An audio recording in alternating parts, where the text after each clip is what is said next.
It's huge that UConn gets off to a good start in terms of an early basket. And there it is. There it is. That's usually their go-to. It gets the crowd in further way to recover, and they just couldn't get there.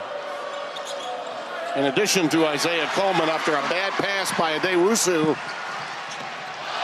Oh, a little show and a little go from Hassan. He's learned to play through that tendonitis in that knee. You can bet Seton Hall knows they need to make a bucket early, and there they did not block out. Arine just became a spectator with an early. Coleman are the two guys that can shoot it.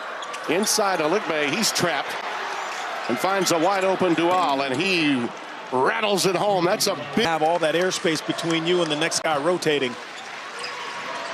One thing they can do is defend. Yeah. Right now, inside, you cannot allow Sampson. Floor pick and roll or pick and slip. It's on a side, so now you have to stay lifted on the other side with McNeely and the shooters. Just a lazy pass, and Slamson Johnson. Okorafor just unable to get it to go on what was a point-blank range dunk. Caravan with a good cut could not come up with the pass. Type of player wants to put his head down, use that big, strong body of his. Or Isaiah Coleman is a little bit more finesse.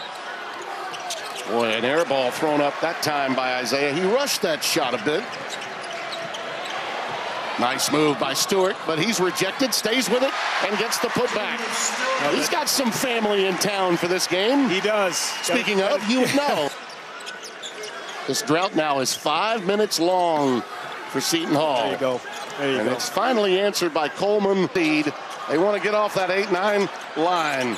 Dual after a beautiful save by a cutting Middleton. What awareness on his part to save it. Sometimes you start to creep in when you see that ball or help is coming, you follow it. Haney leaves it for Caravan. Caracan. And the Huskies lead by 50. He doesn't mind if they are liberal with the whistle. Yeah. No question. Look at that cut. Oh, yes. Off the feet, and it was a thing of beauty from Ross on the NIT a year ago. We've got two defending national champions to play, but he lost virtually his entire roster after claiming that NIT title. And Coleman will get credit. Let's see what the freshman's got going here. Out of Philadelphia, Pennsylvania. Lost it. Taken away by Coleman. That's 7 turnovers now by the Huskies. Oh, nice pass, and they went to sleep. No help on the backside. Seton Hall, the one thing they've always done is buy into playing defense the way he wants it played. Caravan gets them out of their funk yet again. You see a Hurley coach team come up with a great open look on a special run for a top scorer. Aligbe into the lane, high rising, and he gets it down. Yeah, that through the years that Ray has given you, I still can't believe you give him so much grief. Give me the ball, man. Read. Yeah, that's what take what he's learned his first couple of years and take this team someplace. Well, these next 350 really going to matter here for Seton Hall to cut this thing maybe down to single digits or at the very least close to 10. Find a better March coach. It's not as if he fell off a turnip truck when he left Arizona. There's Terrace Reed. Nice cut inside the lane. I will say, precipice of many a Final Four and been denied. He's one of those guys that you could say best coach not to be in the Final Four. He would be one of the candidates for it. He and Jamie Dixon and several others come to mind in that category. Yet another turnover by the Huskies. They've been a little sloppy with the ball. Seton Hall has not made them pay that often, although this time Dual does. And he has been going into a kneecap or just kind of have to take a breath, slow down a little bit, wait till your guy gets in his spot. Solo ball, went reversal, couldn't get it to go, and it's tipped in. Reed, I think, is going to take credit for it. His hand went up. Smart. I thought maybe Tubac got more up from done. And this is what Seton Hall did late in the game against their last game against Creighton. Full court press, but you have to get back and find shooters. Same thing you had to do against for St. John's is they've lost 4 games by a total of 7 points. Absolutely. 4 games by 7 points. They're in every one of them. Well, in game number 1, UConn scored 22 in the first half. Because remember, you mentioned it going to half. UConn had 22 points in that first matchup at halftime against Seton Hall. And there's Johnson again off a beautiful. They love to get the interior passes to Samson Johnson, no matter who it comes from.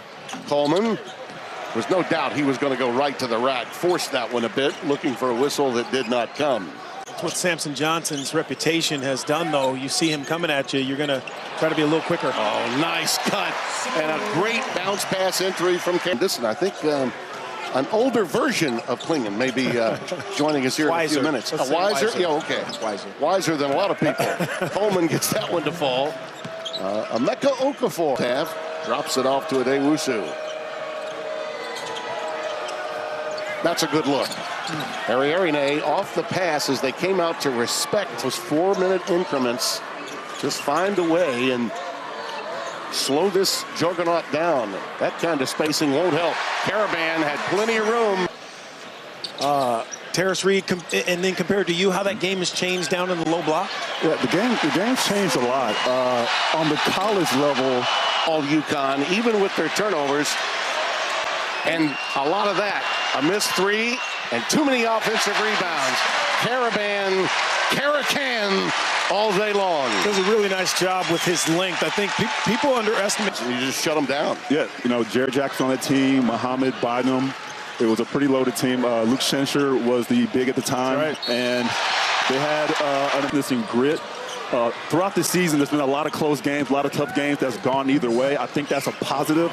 I think that really battle tests you for the tournament, and especially when the dunks came and the crowd got in it just added to the entertainment and the fun. Yeah, Ben Gordon, another phenomenal guard. And to Emeka's point, he was honest. We never saw that guy again. Why do I think we're grateful? Why do I think he may have been more delicate with Emeka than you? Just a little. Yeah. Just a little. In general, I feel like I got a subdued, got there, you know. He was calm, quote unquote. And he didn't let any of us around Emeka to let him know the truth before he got him to campus either. Seton Hall team, you know, it wears you down. You get to this point of the season where you're on the top of everyone's scouting report. 70-32. Hey, you just have to commend Seton Hall for just coming out here and competing. Huge. I'm not even sure he filled them, but, you know, something we can talk about later. Mahaney.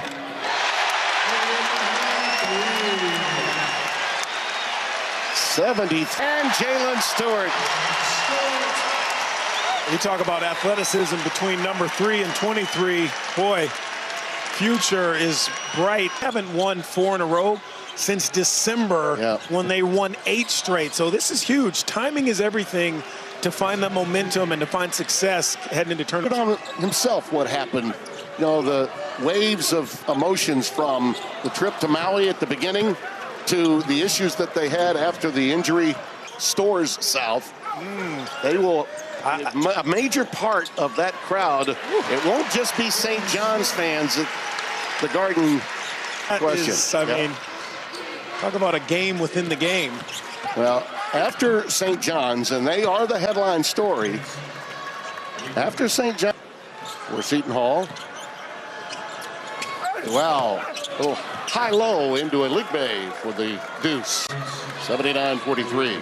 St. John's is, you know, you're still talking about the other teams below them. And the realignment factor with the so-called super leagues has changed. I think potentially, you know, that's one of those teams that has all kinds of talent. If they're making threes, they're a tough matchup for everybody they play. And a shot clock violation. I don't think I'm his uncle. Yeah, I think I'm still his. I know this. I didn't scare him. Maybe you did. Some things don't change, man. Congratulations to UConn as those two friends get together. A lot of mutual respect for Donnie Marshall and our guest today.